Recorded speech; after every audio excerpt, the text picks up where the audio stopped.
자, 이제 좀 쉬었으니까 또 다음 공부하도록 합시다. 자, 이제 공유 들어가겠습니다.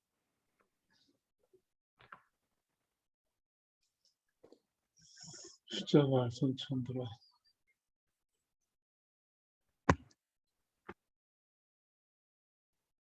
자, 이제 아까 이제 방금 전에 한 거는 이제 소자의 시를 했어요. 그 뭐 원도를 찬양하는 시입니다. 아까 뭐 천근, 뭐 월굴, 뭐 이런 표현을 하면서 그 했습니다. 그랬더니 이제 그게 이제 그 당연히 그 소자가 이런 시를 썼으니까 그에 대한 이제 또 설명이 있어야 될 거 아니에요. 그 이제 주자의 설명입니다. 선천도는 지뢰복개에서부터 건께 이르기까지 양이다. 또 천풍국께서부터 그 중지공께까지는 음이니 양은 사람을 주장하고 음은 물건을 주장한다. 어떻게 보면 지극히 당연해요. 그러니까 지금 이것도 심플한 얘기입니다. 이 원도에서 자, 여기 지뢰복개서부터 건께까지가 이게 양이다. 원도의 좌측이니까. 원도 우측인데 천풍국께서부터 공께까지는 음이다. 아주 심플한 얘기. 지금 했던 얘기 계속 그대로죠. 거기다가 이 양은 양과 음을 비교할 때 인간과 동물을 비교할 때 어떻게 할까요? 인간은 양이고 동물은 음이라고 얘기를 하는 거예요. 상징적으로. 왜? 인간은 직립을 하니까.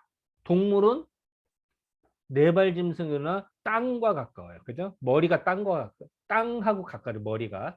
인간은 머리가 하늘과 가까워요. 직립이기 때문에. 그렇기 때문에 인간은 양이고 동물들은 다 음이다. 레벨이 다른 거죠. 이제 그거를 여기서 또 얘기하고 있습니다. 그래서 그 표현이 양은 사람을 주장하고 음은 물건, 즉 동물이나 식물이나 어쨌든 모든 만물을 주장한다. 즉 인간만이 유일한 약물이다 이 얘기를 하는 겁니다. 또 천근과 월굴은 뭐냐? 이건 바로 지뢰복개와 천풍국개 두 개의 개를 말한 것이네. 왜냐면 아까 천근은 지뢰복개 양기가 생겨나는 거고 천풍국개는 밑에서부터 음기가 생겨나는 거 그걸 말한다. 이런 것이니 이거는 곧 그 타도 다른 저 그림의 소종기 그림이 일어나서 만들어진 그거를 설명하는 것이다. 36궁지설 36궁이라면 64개라는 얘기죠. 사실은 36궁지설은 뭐냐 소자가 일찍이 말하기를 8개의 상에서 8개의 괴상에서 변하지 않는 것이 4개이니 건곤갑니다. 이건 뒤집어도 똑같잖아요. 건곤갑니다. 그죠? 건괴, 곤괴, 감괴, 리괴. 그러니까 태극기에 건곤갑니다 쓰는 거예요. 정괴. 그리고 동서남북의 정방에 위치에 동서남북으로 배치를 한 거죠. 이런 것이고 반역, 뒤집어지는 거. 뒤집어서 같아지는 거. 이거는 두 개이니 진깨를 뒤집으면 진아래를 뒤집으면 간깨가 되고 손깨를 뒤집으면 택깨가 된다. 뒤집어서. 그래서 이런 거죠. 본래 이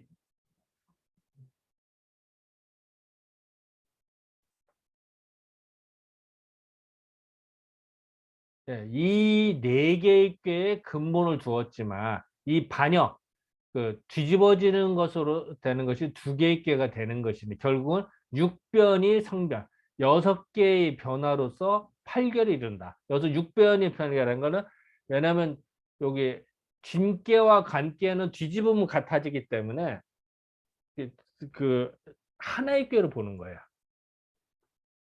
또 손깨와 택깨는 뒤집으면 똑같기 때문에 이것도 하냐. 그래서 결국 6개의 변화다라고 표현한 거예요. 사실은. 네. 정깨와 반깨의 설명이죠. 이런 것이고 중계지상 이제 64개를 말하는 64개의 상에 있어서도 부력 변하지 않는 것이 8개가 있어요. 그게 뭐냐? 건, 곤, 감, 리, 리깨, 산내이깨, 그 중부깨, 대과깨, 소각깨 요 8개의 궤고 반역 뒤집어서 달라지는 건 28개이니 마치 그 둔께를 뒤집으면은 몽께가 되는 것과 같은 것이라. 이건 뭐냐면요.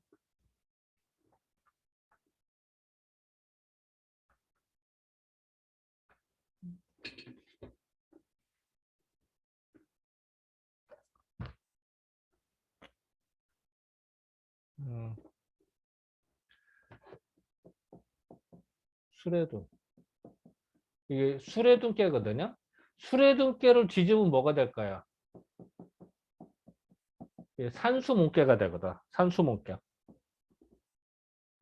예, 이거 같은 거예요. 왜냐면 뒤집으면. 이거는 이제 사실은 둔께와 몽께는 다른 꾀지만 뒤집으면 똑같기 때문에 하나의 꾀로 보는 거예요. 이게 뒤집으면 똑같기 때문에 개수를 볼 때. 이제 그래서 그렇게 따진다는 얘기죠. 근데 예를 들어서 이런 꾀는 산내있게 산내있게는 뒤집어도 똑같잖아. 그제? 산내있게는. 그러니까 이제 요거를 말하는 겁니다.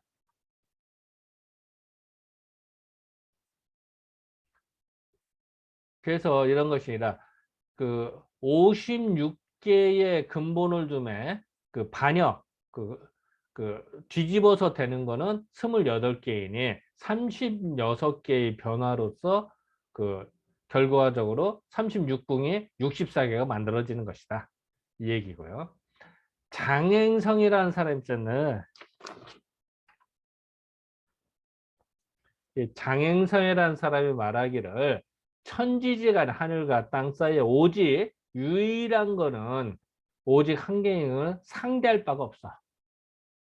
없고 유중 오직 가운데 있는 것도 또한 무대 상대하는 것이 없으니 건께와 곤께는 음양이 오로지 오로지 양 음양에서의 오로지 하나일 뿐이고 그러니까 그리고 간께와 리께는 음양의 가운데 있는 것이다. 그러니까 또 뒤집어도 똑같은 거지 이거는. 근데 또 리께 산내과 대각계는 건곤의 그 유일한 것과 비슷한 것이고 중부계와 소각계는 마치 감계와 리계 가운데 있는 것과 유사한 것이니 그렇기 때문에 상대하는 게 없더라. 그 나머지 56개의 께는 불순호 이려주다.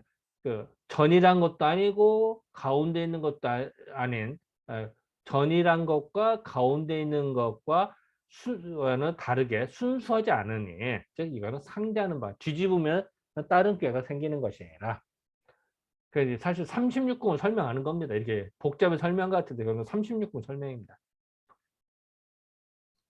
유지라는 사람이 말하기를 도시춘 모두 다 봄이다 라고 하는 건 도대체 무슨 말이나 대개 이르기를 천리 하늘의 이치는 유행 흘러가서 움직일 뿐이니 항상 주유 움직인단 말이에요. 어리석는데 기간제 그 사이를 주유 항상 움직이는 뜻이 항상 있는 거 아닙니까? 항상 하늘의 움직임이 멈추지 않거든. 계속 움직이거든. 그래서 도시추, 봄이라고 사실은 추나 추도 계속 변화가 된다라는 의미예요. 사실은. 이런 것이나 이렇게 했더니 답변하기를 그렇다. 시, 옳다. 뭐 이 얘기입니다. 자, 이 중에서 뭐 하실 말씀이나 질문이나 궁금하신 거나 기타 등등.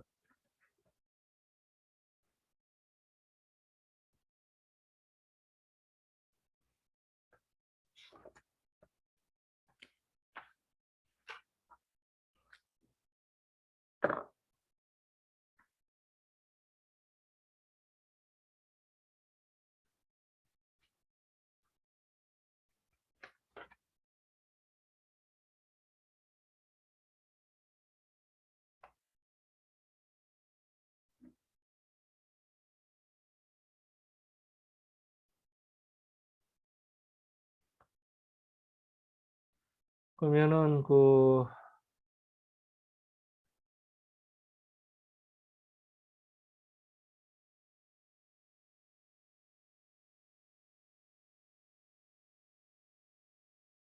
자, 요거 그냥 참고적으로 여기 그 평만주에 있는 걸 하나 더 읽고 넘어갑시다. 이 부분 좀 다시 보는 게 나을 것 같아요. 자, 아까 우리 공부한 건데, 요, 어디냐면은,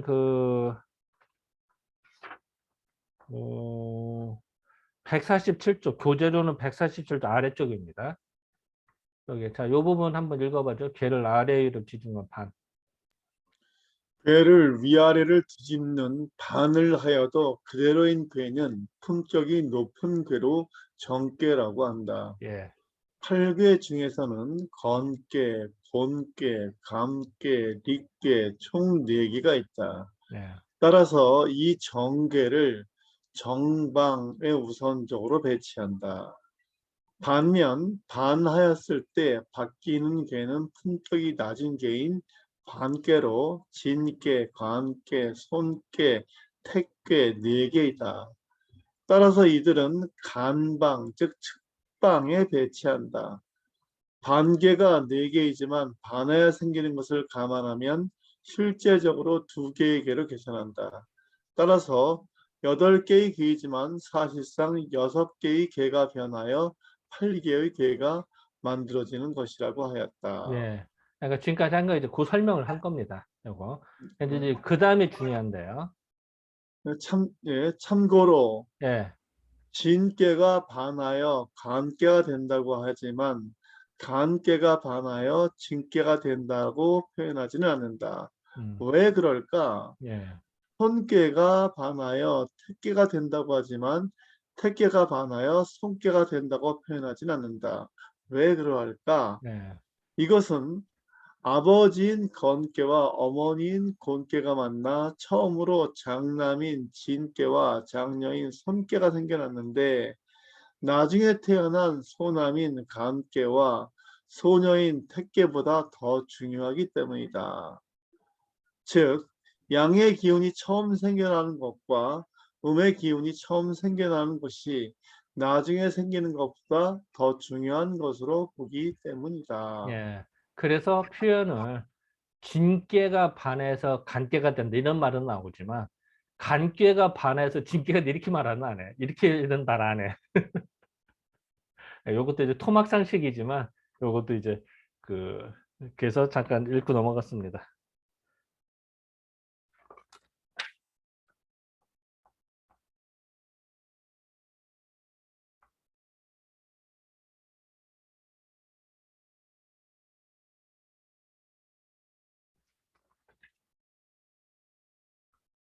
또 혹시 하실 말씀이나 뭐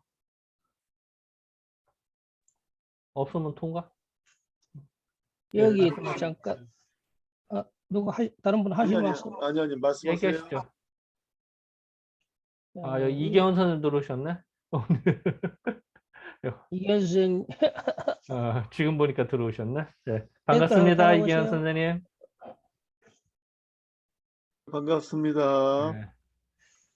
근데 이게 빨리 이 주역이 이제 근원적인 사실 문제인데 이게 결국은 이게 해결돼야만이 이 주역이 현대화되는데 가장 그림돌이라고는 좀 생각이 될 게 양중심이거든요. 이게 이제 조금 이게 조금 더 진도가 나간 이야기를 하면 요즘 말하는 이제 젠더 문제인데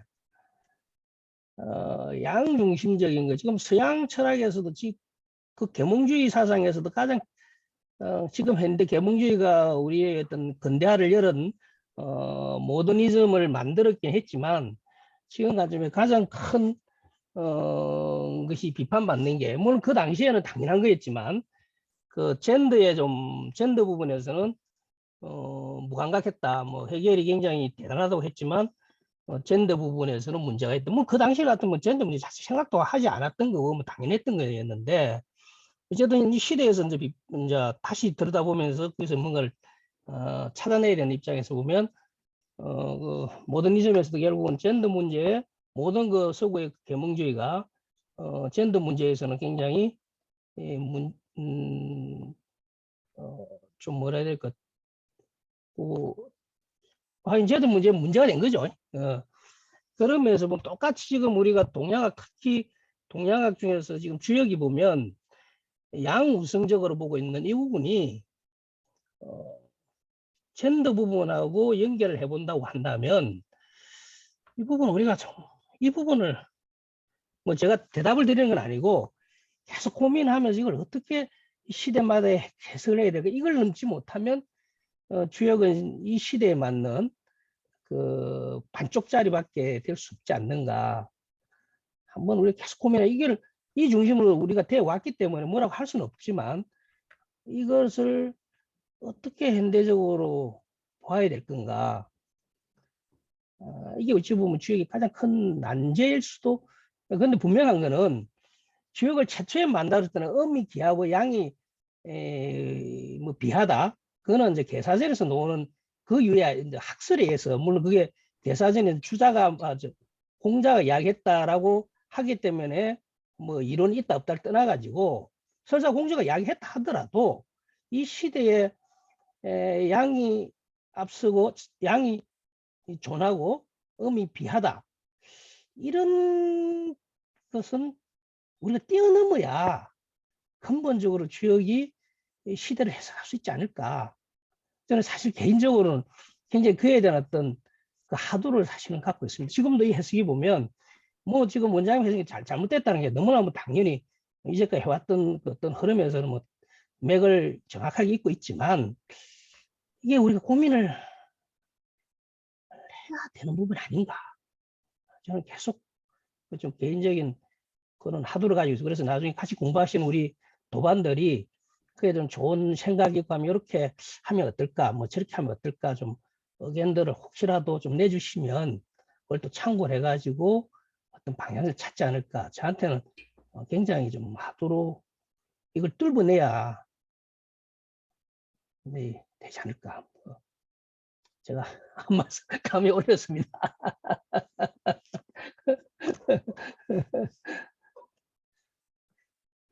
예. 그러니까 그 여성 동지한테 물어봐야 해결책이 더 빨리 나올 텐데. 진짜 좋은 말이지. 사실 그래서 여성분들한테 똑같은 이야기 했을 때 어떻게 받아들이는가.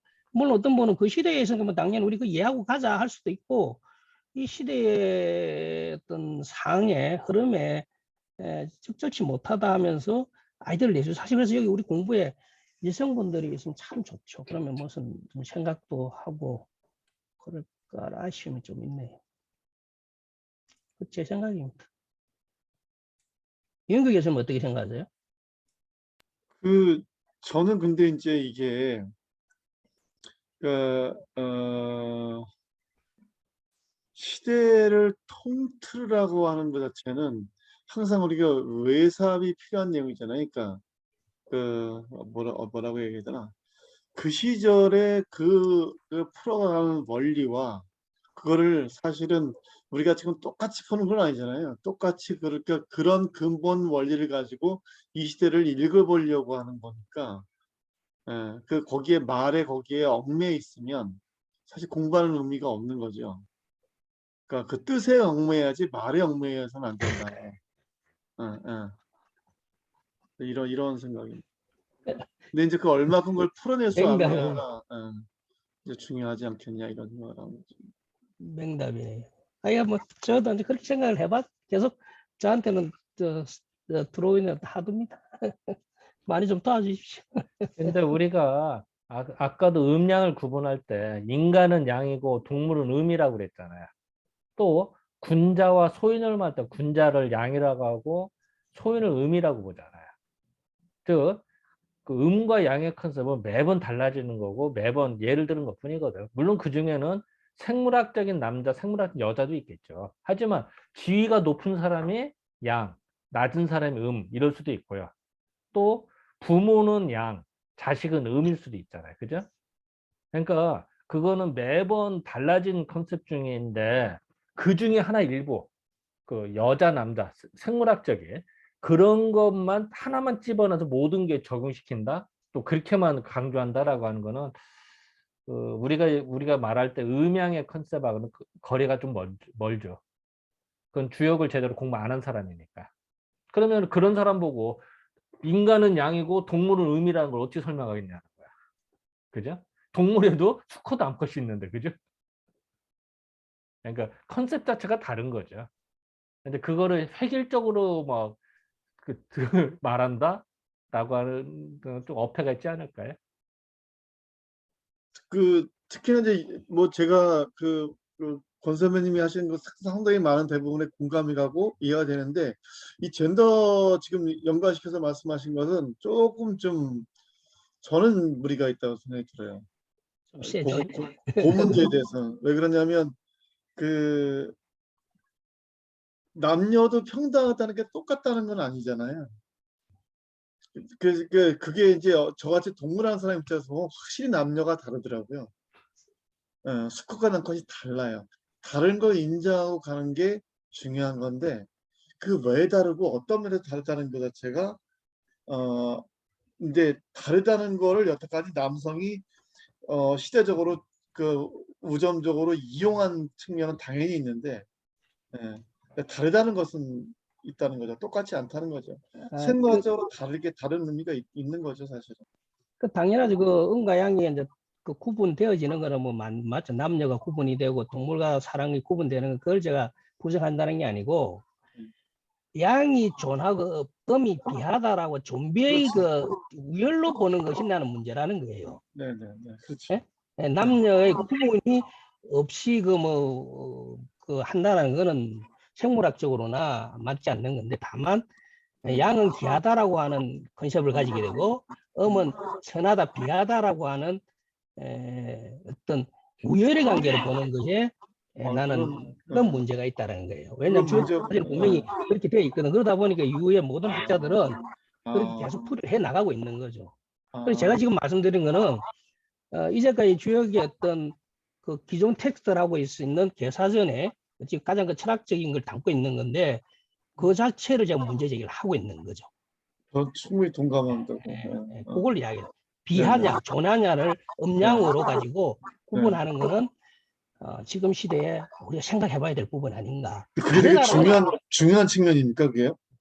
저는 되게 좀 놀라운데, 그게 그렇게 표현될 수 있다는 게 되게 놀랍긴 합니다. 그렇게 돼 있습니다. 그렇게 돼 있고, 그래서 양은 존한 존재, 그리고 우리가 추구해야 될 부분이고, 음은 어떻게 보면 없어져야 될, 아니면 뭐 배척돼야 될 것, 뭐 이런 대립적 관계를 보는 우열의 관계, 그건 다른 걸 떠나가지고 우열의 관계를 본다라는 거. 그 주역은 분명히 우열의 관계 아니고 대대하고 있거든. 서로 상보적이고 상호오전적인 것이지, 어느 것이 우위에 있다 없다 이렇게 되지 않는 모든 주역의 모든 내용은 보면 양 중심의 이야기를 계속하고 있거든요. 양은 기하고 양은 우월적인 것이고 음은 그게 종속적인 거. 근데 지금도 오늘 이야기하고 여기도 보면 대대한다고 되고 상호오전적이고 사주 보완적이다라고 하면서, 그래서 실제 주역의 모든 내용 그렇게 되어 있는데, 해석을 인간이 해석할 때 양을 우월적 지에 놓고 음을 그 밑에 종속적 지에 놓는 것이 사실은 주역의 원칙에 좀 맞지 않다. 저는 이제 그렇게 보는 좀 제 주장입니다. 그러니까 지금 원장님 말씀하면 구분이 없다는 게 아니고, 구분은 당연히 있는 건데, 그 구분의 우열을 우리가 좀 따지는 건 생각해 볼 부분이 있지 않는가 하는 거죠. 100% 동감이 갑니다. 제가 아까 그건 잘못 해석했네요. 아니. 내가 생뚱맞은 이야기를 한 거니까. 한번 넘어가시죠. 한번 계속 고민하고 있다는 겁니다. 예. 자, 진도 나갑니다.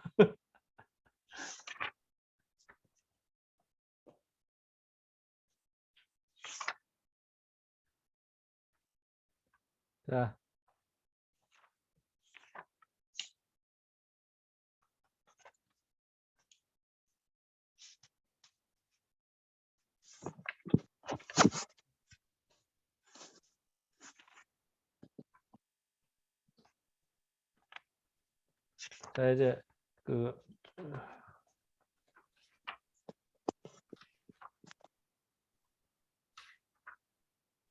주자의 또 다른 얘기입니다. 자, 주자가 말하기를 원도는 뭐냐? 건께는 남쪽에 있고 곤께는 북쪽에 있다. 근데 방도는 어떻게 됐었죠? 반대죠. 곤께는 남쪽에 있고, 분명히 설명을 하거든요. 이렇게 곤께는 남쪽에 있고 건께는 북쪽에 있으니 반대가 되죠. 원도하고 정반대. 건께의 위치는 양획이 많은 거. 그러니까 양의 획이 모여진 것이 제일 많은 것이고, 곤께의 위치는 음의 획이 모아진 것이 제일 많은 것이다. 뭐 당연한 얘기죠. 이거는 음과 양이 각각 같은 유로서 모여진 것이네. 다 취합을 한 것이니 또한 자연스럽게 이런 법상이 된 것이 있지 아니한 바가 없다. 이 얘기는 부정부 불원이니까 사실은 또한 자연의 법상이더라. 자연의 현상이다. 뭐 이거는 당연한 거다. 이런 얘기죠. 자, 이렇게 얘기했는데 이게 와닿습니까? 방도에서는 곤괴는 우리는 알 때 북쪽으로 생각했잖아요. 근데 정반대야. 남쪽이고. 건괴를 남쪽으로 생각했는데 여기는 북쪽이라고 했잖아요. 방도기 때문에. 그리고 그거는 같은 유형끼리 모여진 것이다. 그리고 그거는 천지자연의 자연의 법성이라는 얘기도 했어요. 근데 이게 와닿습니까? 이 부분이? 사실은 그 방도 그려놓은 게 맞아요. 근데 의미적으로 와닿냐고 우리가 알고 있던 상식하고 여기 분명히 이렇게 정리를 해놨습니다. 자, 일단 한번 또 보시죠. 또 말하기를 원도는 상천, 하늘을 본받았다. 하늘을 본받았, 상은 동사입니다. 본받았다. 본받을 상자거든요. 이럴 때는. 원도는 상천, 하늘을 본받았다. 그러니까 원이고 원은 돌아가는 겁니다. 가만히 있지 못하고. 돌아가니까 당연히 일순 일력. 한 번은 순하고 한 번은 역고. 우리가 원도할 때 좌측 우측이 순과 역이 다르잖아요. 그죠? 그런 식으로 돌아갈 수가 없는 겁니다. 그래서 원도기 때문에 그렇다. 이렇게 해서 유행, 돌아가는 중에 흘러가는 속에 그 안에 대대함이 있다. 왜냐하면 점대칭으로 되잖아요. 원도에서는 점대칭으로 되듯이 대대하는 것이 생기니 뭐 진팔괴, 진팔괴는요 아래가 진괴인 게 8개, 그러니까 학괴가 진괴인 걸 말해요. 그거는 손괴 아래가 손괴 8개와 상대하는 것 같다. 이건 뭐 진팔견 이해됩니까? 이건 뭐냐면요. 쉽게 말하면은 진팔개라고 하는 거는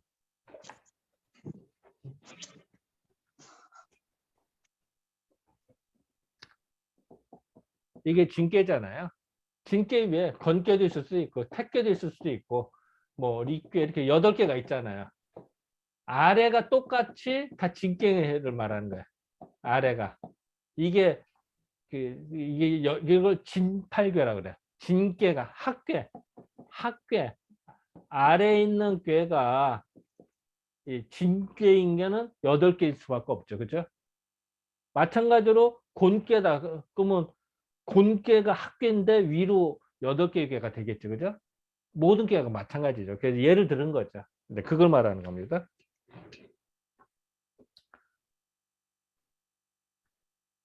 그래서 진괴의 8개, 학괴가 진괴인 거, 그 8개는 곧 학괴 아래에 있는 꾀가 손괴인 8개와 점대칭이 된단 말이죠. 이거는 당연해. 원도를 보면은. 근데 방도는 어떠냐? 예, 네모진 거. 방도는 상지, 땅을 본받았다. 이거는 땅이라고 하는 거는 순환되는 게 아니라, 이게 움직이는 게 아니란 말이야. 고정불변이란 말이야. 그러니까 오로지 유영, 영만 있고 순이 없다. 즉 새로운 거를 계속 만들기만 하고 거슬러 올라가잖아. 지나가는 거라. 지나가지 예전 거를 하지 않고 그 항상 새롭게 개척만 한다. 그래서 유역이라고 표현한 거예요. 영만 있고 순이 없다라. 순함이 없어서 정의, 위치가 정해준 속에 대대함이 있어서 아까 원도는 흘러가는 속에서 움직이면서 대대가 되는 거고요. 땅, 즉 방도에서 위치가 정해진 속에서 대대가 되어서 결국은 사각상대, 내 모서리가 서로 상대가 되는 것이니 맞죠? 뭐가 같냐면은 건괴, 학괴가 건괴인 게 8개가 있는 거. 그거는 공괴, 학괴가 공괴인 8개가 서로 상대하는 것과 같은 것이니라. 이거는 즉 방도와 원도의 구분점이다. 원도는 원도가 상천한다. 원도가 하늘을 상징한다고 하는 거는 본받았다고 하는 거는 천원이도 하늘은 둥글고 움직여서 하늘은 둥글고 움직이는데 땅을 포함다. 포호지회. 땅 바깥에서 포효하다. 땅이 있고 땅 밖을 하늘이 다 뒤덮었다는 거야. 그래서 원도를 크게 그리고 안에 방도 땅을 그린 거야. 속에다가. 즉 원도는 바깥에 있다는 거야. 이제 그걸 말합니다. 이렇게 하고 방도가 땅을 본받았다고 하는 거는 지방, 방은 네모진 거니까 지방이 되는데 땅은 움직이지 않잖아. 그래서 고요한 거야. 땅은 가만히 있어. 이렇게 해서 유호천중 하늘 속에 땅이 있더라. 하늘 가운데 땅이 있다. 그러니까 하늘은 밖에 있고 땅은 안에 있다는 거야. 그래서 이 부분 때문에 그 옛날에도 하늘은 땅을 품었다. 이런 얘기를 합니다. 그래서 이런 것이니 원도라고 하는 거는 천도의 음양, 원도는 하늘의 기운의 음양이고 방도라고 하는 거는 지도의 유강이라. 여기서 많이 본 것 같잖아요. 강유, 음양 강유라는 말이 나옵니다. 이게 소자의 천사상과 지사상도 이런 말이 나왔죠. 즉 소자는 하늘은 하늘이고 땅은 땅이라고 구분을 딱 했어요. 그래서 음양과 강유를 구분했어요. 그죠? 그게 딱 들어가는 이 얘기입니다. 근데 이거를 주자가 또 이렇게 설명을 했다는 거야. 그래서 이제 단어가 똑같기 때문에 혼란의 소지를 두는데요. 어쨌든 간에 이 부분 체크해 놓고요. 지도의 유강, 즉 강유가 되는 것이니라. 리, 태, 건태리지는 쉽게 말하면 건태리지 거꾸로 말한 거죠. 건태리지는 천지양, 하늘의 양이 되고 지지강, 땅에서는 강이 되는 것이며 또 손, 간, 고는 천지음, 하늘에서는 음이 되고 땅에서는 유가 되는 것입니다. 지도라고 하는 거는 이게 참 웃긴 거죠. 자, 요 부분 여기서 요 부분은 주자와 소자의 관점이 다른 겁니다. 이 부분은. 소자는 건태리지는 무조건 천지의 음양으로 봤어요. 그죠? 반면에 주자는 건태는 천, 리진과 강고 이걸 다르게 보죠. 그래서 건태와 강고는 천지로 봤고요. 그리고 리진과 송간을 다르게 서로 봐요. 소자와 그래서 천사가 지상을 다르게 봤잖아요. 그 당시에 그걸 얘기하는 겁니다. 이런 것이 요건 이제 소자와 주자가 다른 거고요. 지도는 하늘을 본받아서 움직이기 때문에 지지유가 땅에서의 유함과 강함으로써 하늘의 음양과 응하는 것이니 동일리하다. 같은 일치, 하나의 이치인 것이라. 이치가 하나의 이치로 같은 것이라. 특별히 하늘에 있는 것은 일력 일순. 하늘에 있는 건 한번 역하고 순하는 것이니까 일력 일순하니 괴의 기운이 소이운. 그렇기 때문에 운행하는 바가 계속 괴의 기운이 운행할 수밖에 없고 하늘의 기운이 움직이는 거니까. 땅에 있다고 하는 거는 오직 순이 없다고 그랬죠. 영만 있다고 그랬잖아요. 오직 영만을 주장하니 괴획이 그렇기 때문에 완성이 되는 걸 뿐인 것이다. 이미 역대는 토탈적으로 완성된다. 자, 이 부분에서 하실 말씀이나 질문 내자면 토론.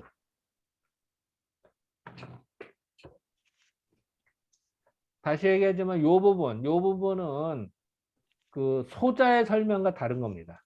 이건 주자 설명인데.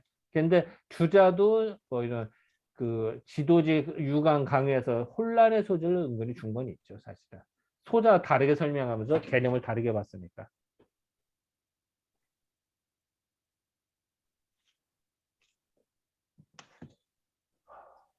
너무 어려운가?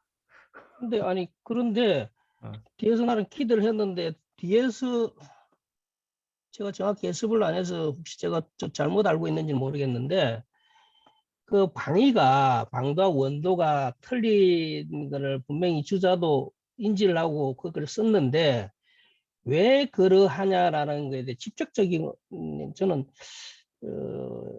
내용이 없어가지고 내가 지금 잘못 알고 있는 건지 왜 방도와 다만 하늘은 땅을 포함하고 있다라고 해서 그 방위가 다르게 되어야 된다라는 논리인 건 아닌 것 같은데 분명히 주자도 그 원도와 그 방도의 방위가 가리키는 바위가 틀리다라고 했다라고 분명히 이야기를 하셨으면 뒤에서 왜 그런지 난 그게 설명이 나올 줄 알았는데 저는 잘 그 캐치를 못 했는데 혹시 원장님 그 설명할 수 있나요? 나는 캐치를 못 했는데 아니면 은유적으로 써난 건가요?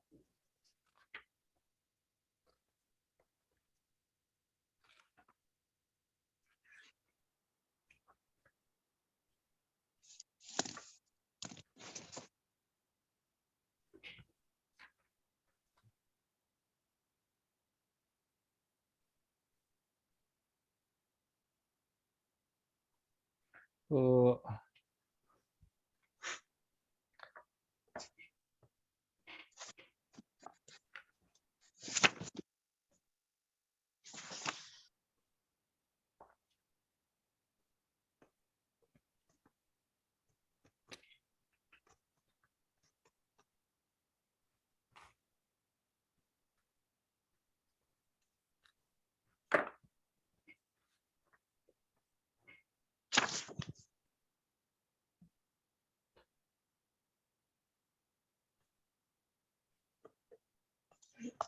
지금 천천히 읽어봐도 그 방해가 틀린 것에 대한 이야기는 이걸로 설명이 되는 게 아니고 본선에 계속 헷갈리죠. 아니, 아니 이거는 헷갈릴 문제가 아니고 나는 기대를 했었는데 주자가 저번에도 말씀드렸지 원도의 방도를 갖다 집어넣어 버리다 보니까 원도에 이게 그러면 뭐가 근원적인 문제가 되냐면 원도의 방위도를 먼저 인정한 상황에서 그 안에다 그 방도를 집어넣은 거거든요. 그러니까 원도가 기준이 되어버리는 거죠. 원도가 기준이 되는 방위를 갖고 해버리니까 그러니까 두 개는 독립되어 있는 전혀 다른 근데 주자 선생님이 무리하게 갖다 넣다 보니까 원도의 방위를 이야기할 수밖에 없는 거니까 자기 모순이 돼버린 거죠.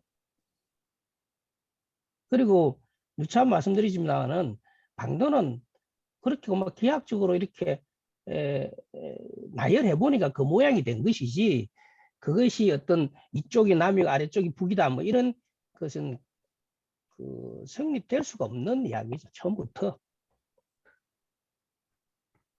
그건 제가 볼 때는 주자 선생님의 넌센스가 아닌가라고 봐지네요.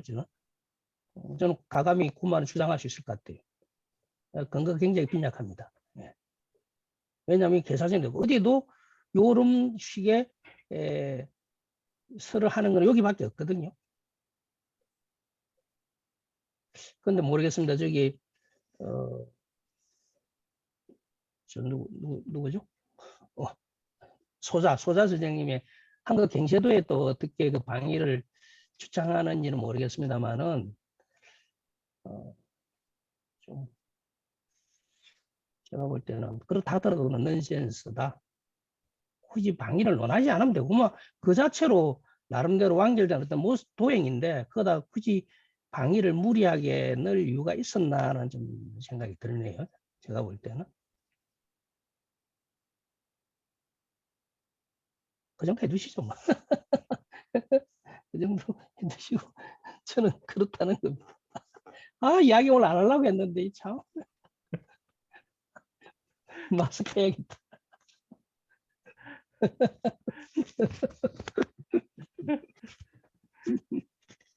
그, 그 고정관념을 깨야 돼. 계속 얘기하지만 남쪽에는 무조건 건께만 있다. 그거는 A, B, C, D를 갖다 붙인 것 같지. 그냥 예를 들은 것 뿐이야. 이렇게 예라는 표현이 이상하지만 그 컨셉을 이렇게 배속한 것 뿐이라고. 그렇게 따지면은 하도와 낙서, 아니, 복희도와 그 문항도가 배속이 다르잖아요. 정효에서는 또 다르잖아. 그걸 어떻게 해석할 거야? 그냥 그 컨셉 그렇게 본 거야. 방위도 마찬가지야. 남쪽에 이걸 놓은 것 뿐이야. 근데 무조건 건교는 남쪽이다 이런 고정 컨셉이 미면은 해석이 안 되죠. 그걸 너무 도식적으로 생각하는 거예요. 그건 마찬가지로 그 고정은 문항도는 해석이 안 될 거 아니야. 정역도 해석 안 될 거고.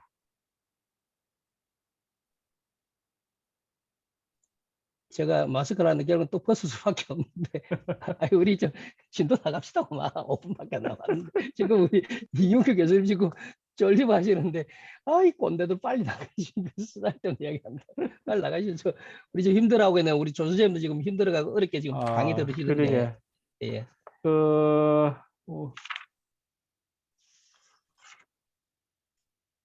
서산 채시는 그래도 하죠. 서산 아니, 채시. 오늘은 뭐, 요거 잠깐 그 평만주 하나 더 읽거나 아, 예, 예, 그러세요. 중요해서 예, 예. 그거는 이해를 좀 도와야 되기 때문에,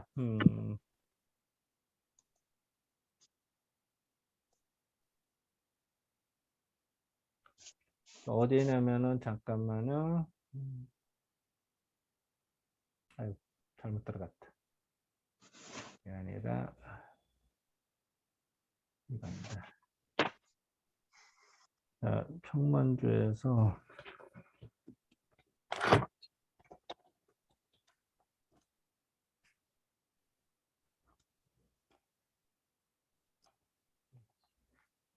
잘못 찾았다.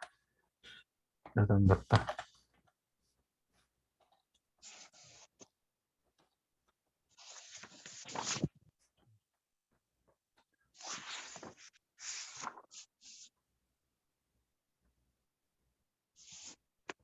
자, 어디냐면은, 교재 153쪽 중간입니다. 예, 153쪽 중간. 하늘에 해가 뜨고 지는 거. 요거, 한번 요거 뭐 정리하는 김에 읽어봐 주시죠. 네. 하늘에 해가 뜨고 지는 것에 따라 지상이 밝고 어두워지는 것과 같이 지상에 있는 것은 모두 하늘의 영향을 받는다. 예. 즉, 지도는 천도를 받들어 운행하는 것을 나타낸 것이 원도와 방도인 것이다.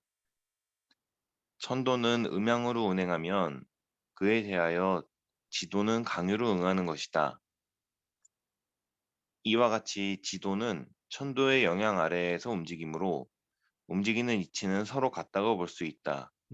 그러니까 그 음양과 강요의 컨셉이죠. 그래서 그 사실 근데 이거를 이제 음양하고 강요를 전혀 또 다르게 볼 수도 있어요. 우리가 한의에서 팔강변증 할 때 다르게 보기도 하잖아요. 그러니까 이제 그런 거를 잠깐 짚고 넘어야 될 것 같고요.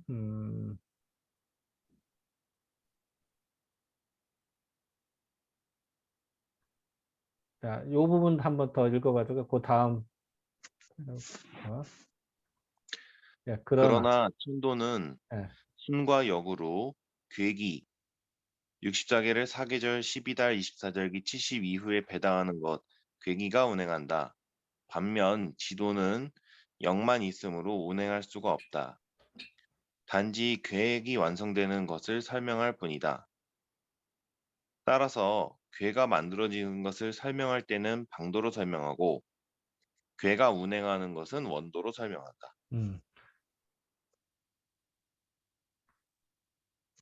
그리고 이것도 그냥 정리하는 의미에서 한번 요거 그 다음 패러그래프 한 번 더 읽어봅시다. 참고로 참고로 동야강에서는 변화를 중시하였으므로 음기가 극성하다가 양이 생기는 때와 양기가 극성하다가 음이 생성되는 때인 변역을 중시하였다.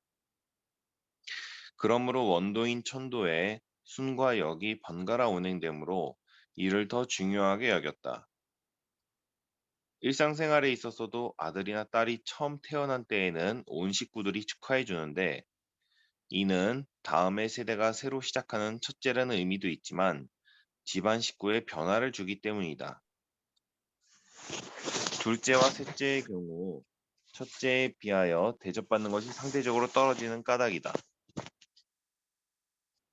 또한 계속 아들을 낳다가 딸을 낳으면 상대적으로 처음 태어난 딸이 더 대접을 받고 딸만 낳다가 아들을 낳으면 상대적으로 처음 태어난 아들이 더 대접을 받는 것도 그 집안 식구의 남녀 비율의 변화를 주었기 때문이다.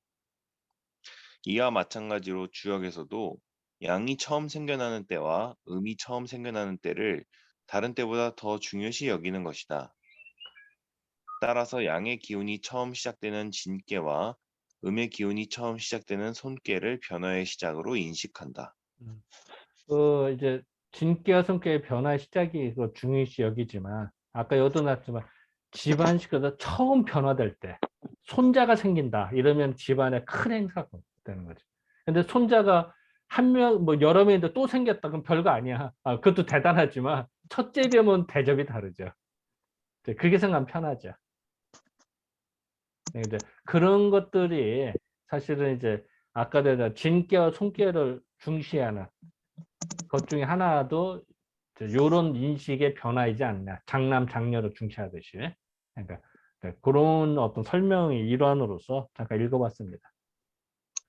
자, 지금까지 한 것 중에 혹시 뭐 하실 말씀이나 궁금하신 거? 또?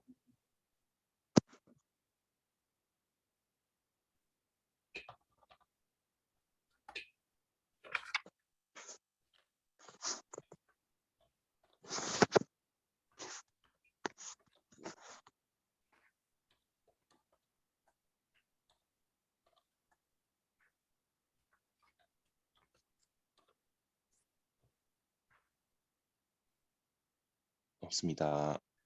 자, 그러면은 뭐 오늘 그냥 그 오늘은 그 약간 아쉽지만 이 정도로 마치도록 하시죠.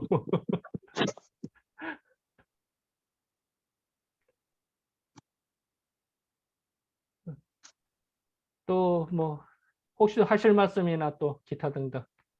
근데 우리가 좀 애매한 게 그거 하나 상의해야 될 거다. 이거 이제 요 책이 지금 우리가 154쪽까지 나갔는데 이 150 이게 전체가 앞으로 할 게 한 40쪽 남았어요. 40쪽이면은 진도상 지금 6월 29일인데요. 앞으로 한 대략 한 2번이나 3번 요 정도 끝날 거예요. 그러면 이제 자연스럽게 30일 날 이제 좌담할당이 될 거예요. 그러니까 아마 근데 이제 대충 그렇게 될 것 같아 이번에는. 그럼 이게 지금 끝나면 요 다음이 바로 근깨로 들어가는 거게 아니 되는 이제 거예요? 문항도. 아, 문항도. 예, 지금까지 이제 복희도를 받고 다음에는 문항도로 들어갑니다. 아직 할 게 많아요. 문항도는 문항도의 시각이 또 새로운 시각입니다. 예, 지금까지는 복희도로 계속하는 복희도, 원도, 방도, 횡도 뭐 쭉 했잖아요. 이게 그러니까 이건 복희도의 설명일 뿐이고요. 이제 문항도는 전혀 다른 컨셉으로 새롭게 들어갑니다. 그러니까 복희도를 하면 한 달락을 쳐야 돼요, 분명히. 그리고 정리를 한번 해야 됩니다. 그래야지 안 그러면은 이제 헷갈리죠. 우리 예전에 하도낙스 할 때 한번 정리하듯이 하도낙스 정리하고 복희도 분명히 한번 정리 분명히 들어가야 돼요. 그리고 복희도 정리에 있어서 이게 분량이 많다 보니까 이게 이제 한 번에 다 될지 아니면 어떻게 될지 모르겠어요. 그 주제 발표라든지 어떻게 할지 모르겠지만 이게 분량이 꽤 많은 거예요. 이게 지금 복희도 이게 하는 분량이. 그래서 대략 뭐 그렇게 진행이 될 예정이다. 그래서 이번에는 그 7월 말에는 확실하게 복희도로가 끝난 상황이다. 그때는. 그렇게 일단은 말씀드릴 수 있습니다. 혹시 또 하실 말씀? 요번에 이제 이거 수업적 관계되는 건 아니고, 제가 이제 알게 된 지인을 만났는데, 그 출판을 출판을 수작업을 통해서 소량의 것만 해주는 데를 알게 됐어요. 그게 소량은 원래 어떤 식으로 해? 그러니까 이제 그 뭐라 해야 되나, 우리가 만약에 지금 이렇게 책을 출판할 때 그 뭐죠, 그 프린팅을 해서 하긴 하는데 그거를 재본을 하려면 일반 재본 가지고 안 된다 하더라고요. 무슨 말을 쓰던데 그렇게 재본을 해주는 데가 없대요. 근데 이제 그렇게 재본을 소량만 해줄 수가 있고, 그다음에 이제 왜 우리가 이렇게 좀 좋은 책을 만들 때는 뭐 양장본 해가지고 해서 하고, 뭐 금박 띠피거나 아니면 어떤 칼날 넣거나 이렇게 여러 가지 하는데, 그런 거를 이제 수작업을 통해서 하나씩 하는 거죠. 굉장히 품위 있게 책을 만들 수는 있는데, 몇 권 할 때 그 권마다 하나하나가 다 수작업으로 들어가는 거라서. 근데 이제 우리가 예를 들면 대량으로 하면 돈이 많이 들고 지금도 그런 의미가 별로 없을 수 있잖아요.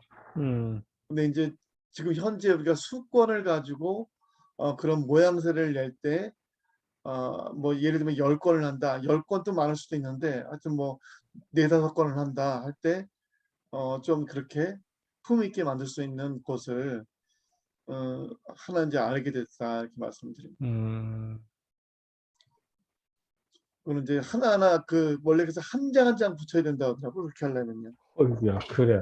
네, 그리고 그 겉표도 해서 이렇게 해서 만들고 뭐 이런 거 하나하나를 다 수작업으로 하게 되면 책 자체가 굉장히 품위가 있어지는 거죠. 근데 수작업이라고 하는 게 한편으로는 좋은데 한편으로는 엄청나게 그 단가가 달라질 거야.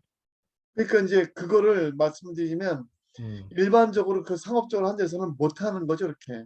음, 그 품질을 높이려면 돈이 많이 들어가고 수량을 높여야 되는 거예요. 어, 근데 저희처럼 이제 소량의 본보기로만 하려고 할 때는 사실은 이제 그런 것들, 그렇다고 해서 그것도 하는 것도 보통 뭐 100권 내지 1000권, 뭐 몇백 권을 해야 되는 건데, 사실 그런 의미도 별로 없거든요. 어찌 보면 처음에서는. 그러니까 지금 우리가 이렇게 작업을 했다는 걸 보여주는 의미가 되는데, 그렇죠. 보여주는 게 그게 좀 허락해 보이면 안 하니만 못한 결과가 나오는데, 그렇죠. 예, 예. 그렇다고 사람들이 뭐 그 안을 자세하게 봐서 이런 건 아니고, 그런 편집의 묘미는 나중에 살릴 수가 있지만 지금은 보기 좋은 편집과 전체가 품이 있어 보이는 것들이 중요한 건데, 그렇게 일반적으로 해주는 데는 없다는 거죠. 예, 그래서 근데 그런 목적으로 딱 하는 데가 있더라고요. 그렇게 거기서 만든 샘플들이 있을 거 아니야. 그 전에 했던 거. 그렇죠, 그렇죠. 어, 그래서 그걸 이제 말을 들어봤을 때는 가격은 장담할 수는 없는데, 뭐 음, 한 권당 한 20에서 30만 원 정도면 프린트 할 수 있다. 그러면 사실은 그러면 10권 하면 200만 원이네? 그렇죠. 뭐 그렇게 되는 거죠. 근데 그러니까 사실 그 정도면 굉장히 괜찮은 거잖아요, 예를 들면. 근데 그게 뭐 가격을 딱 20만 원이라고 할 수는 없을 텐데. 예를 들어서 이제 에, 에, 얘기하는 거지. 에, 에, 에, 에, 에. 근데 이제 그렇게 생각보다 비싸진 않은 것 같아서 음, 좀 우리가 편집만 우리가 다 한 상태에서 이제 어떤 걸 그런 예들을 갖다가 좀 잘 짜집게 해서 품위 있게 좀 해주면 그런 목적으로 보면, 안 그러면 우리가 그냥 1000만 원은 그냥 우습게 들거든요. 근데 별로 의미 없이 쓰면서 1000만 원이 되는 건데, 요거는 딱 우리가 그야말로 보여주기 위한 용도로는 적합하겠다. 근데 그 샘플로 만들어도 쉽게 말해서 선전하려면 이곳저곳 소문도 내고 뿌려야 될 건 뿌려야 될 거 아니야. 아니요. 그거는 이제 사실은 그 심사나 이런 거 할 때 보여주기 위한 용도로 하는 거기 때문에 그걸 무슨 뿌려서 이렇게 하는 게 아니라 심사할 때만. 심사하거나 이럴 때 이제 우리가 이렇게 만들었다. 음, 그리고 완전 우리가 이렇게 제출용이네. 완전. 제출용이죠, 사실은요. 어, 제출, 제출용이기 때문에 그걸 또 한 번 우리가 시도해 봄으로써 이제 향후 사실 한 번 해본 거와 2번 해보는 게 다르잖아요. 그렇지. 근데 이제 한 번 해보면서 예를 들면 뭐 200이지 300 정도의 지출을 했다라면 괜찮은 경험이거든요. 그렇죠. 그리고 또 그거를 심사위원들이나 또 그런 걸 봤을 때 우리가 사진을 찍거나 또 자료화할 때 품위 있어 보이는 게 굉장히 중요하잖아요. 어, 근데 일반적으로 그렇게 나올 수가 없습니다. 그런 품위가. 아, 그래. 예, 아, 예, 예. 궁금하네. 어떤 식으로. 그러니까 예를 들면 1,000만 원이 아, 그냥 우습게 드는데 볼품 아, 없는 거라는 거죠. 사실은 그렇게 크게. 음, 근데 이제 그런 거를 왜 우리가 좀 괜찮은 책자들 쓰는 것들 있잖아요. 이렇게 뭐 안 그러면 이게 책장에 넘어가지가 않는데요. 어, 책장에 넘어가서도 울고 이렇게 책이 자연스럽게 넘어가면서도 잘 꼼꼼하게 붙어 있으려면 뭐 이런 것들을 이제 하는 거죠, 이제. 그래서 어찌됐든 뭐 이제 그런 정보를 알아서 한번 이렇게 말씀드린 겁니다. 아이, 그, 고맙습니다. 예. 그 한번 그 샘플을 네. 한번 봤으면 좋겠는 게 지금 그 말씀하신 것의 그 아래 수준이 지금 제가 갖고 있는 요 책이거든요. 요 책인데 네. 책 안 보여. 자, 안 보여요? 또 좀 비디오 멀리 가시면 돼요. 초점이 좀 안 멀리. 맞아. 초점이 좀 멀리. 그러니까 얼굴 쪽으로, 얼굴로. 얼굴하고 어. 같게 놔. 권 선생 얼굴 쪽에다 놔봐. 그 좀 더 잘 보이네. 베개를 흐리게 해서 그래요. 요게 이게 지금 제일 단점이 여기 보시면은 제본이 네. 우리 일반 떡제본이라 그러죠. 예, 예, 예. 그렇게 되는 거예요. 예, 이렇게 되어가지고 지금 말씀한 문제점인데 대신에 이제 이게 이게 6건짜리인가 그러는데 이게 많이 안 사니까 사람들이 네. 그때 주문이 들어오면 모아놨다가 음, 인쇄판으로 돌리는 게 아니고 음. 이제 프린트 해갖고 일반 떡제본 시켜갖고 보내주는 거예요. 네, 근데 네. 지금 말씀하신 그런 이제 품위는 없지. 그런데 요거는 또 가격이 엄청 싸지. 음. 뭐 프린트 해가지고 하다 보니까 우리한테 파는 값은 같은데 이제 원가는 엄청 싼 거죠. 근데 네. 이제 지금 말하는 품위는 없고 음. 이제 지금 말하는 품위는 있는데 이제 비용. 그러니까 이제 그래서 내가 그 한번 재본본을 한번 보면 요거하고 네. 우리 맞비기를 해보면 우리가 어느 쪽으로 가야 될지. 네, 네. 예, 그런 게 그것보다 이제 품질되는 게 요런 거거든요. 요런 네. 거. 네. 나 이런 게 있는데 놀라. 그런데 이걸 출판하는 또 친구한테 물어봤더만 이게 단장 뭐 그때 필요할 때마다 주문 온 것만큼 임시해가지고 보내니까 좋다고 하는데 실제로 저번 전 단계 그러니까 이걸 편집하고 한 단계까지 보면 별로 또 가격 차가 없대.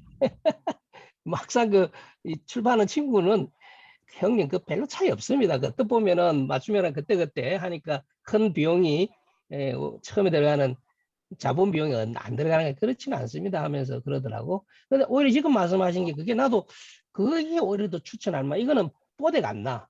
네. 예, 영 뽀대도 안 나고 격이 네. 떨어져. 맞아요. 네. 예. 네. 그래서 나는 할 때는 격은 높여놔야 맞는 사실은 말씀이에요. 우리가 뭐 원래 목적이 그거기 때문에. 그리고 사실은 이제 가지고 다니면서도 그 심사들은 그렇거든요. 잘 안 봅니다. 안 보지. 자세히 알아야 보지. 자세히 보지도 않고 이게 있어 보이네. 되게 중요합니다. 이것도. 아니 진짜 이게 지금 굉장히 중요한 책인데도 네. 제본이 이러니까 음. 일단은 조금 낮춰서 보려고 나는 내 역시 그릇이 않아야 된다 하면서도 좀 떨어진다 이런 선입견이 와요. 솔직히 그건 어쩔 수 없어요. 내용이 좋은 줄을 알면서도. 네. 그럼 한번 원문을 갖고 오시면 아주 좋은 아이디어이신 것 같아. 네.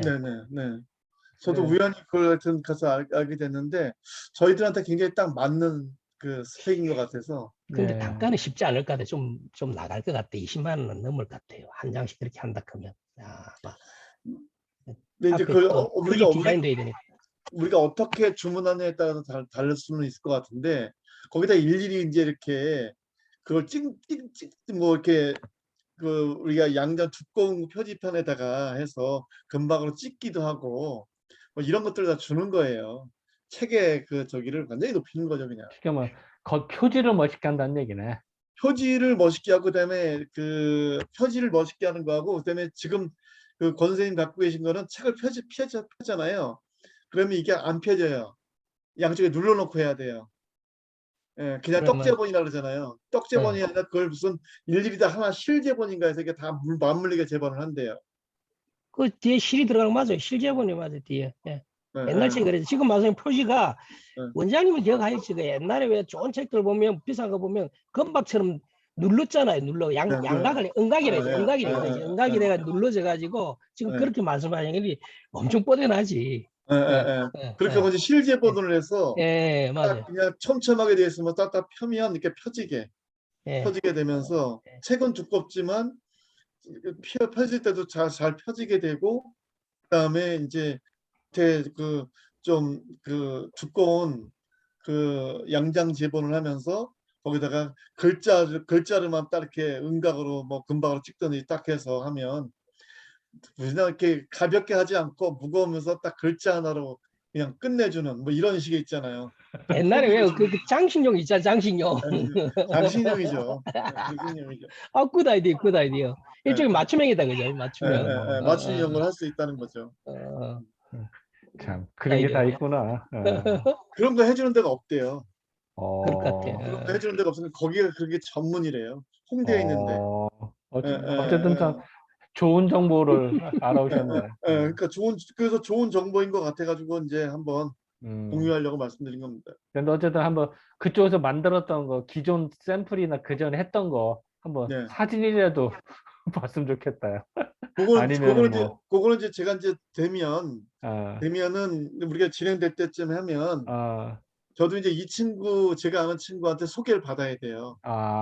그런데 거기 그렇구나. 가서 이 친구가 이제 소개시켜 주니까 가능한 거죠. 아, 가서 이제 또 한번 이렇게 해서 샘플 좀 얻어가지고 우리가 이렇게 이제 하면서 뭐 한두 번 왔다 갔다 해야겠죠. 그냥 서로 이렇게 말로만 하는 것보다는 이런 거는 조금 이제 일종의 이 분야도 이런 장인이 있는 거예요. 결국은요. 그러니까 어떤 정보를 하는 게 중요하죠, 사실은. 그렇죠. 정보를 하는 게 중요하니까. 근데 지금 이제 그렇게 말을 하니까 지금 권 선생님도 아시잖아요. 이렇게 무슨 실제본 뭐 이렇게 무슨 용어가 있더라고요. 그거를 해놓고서 한 장 한 장 붙이는 거래요. 감이 와요, 감이 와요. 네네. 일종의 장인이 한 거 진짜 말자 장인이 하는 거지. 네네. 그 이제 뭐 소수의 네. 돈 있는 사람들이 뭐 자기 유고집이나 왜 이렇게 나눠주고 뭐 아주 소중하게 간직한 뭐 대중지는 아니고 이렇게 하시 좋네요. 자, 어쨌든 뭐 얘기는 뭐 계속 남아 있겠습니다만 시간이 지금 이제 좀 늦어진 관계로 네네. 요 정도로 오늘은 맞추도록 하겠습니다. 고맙습니다. 자, 박수.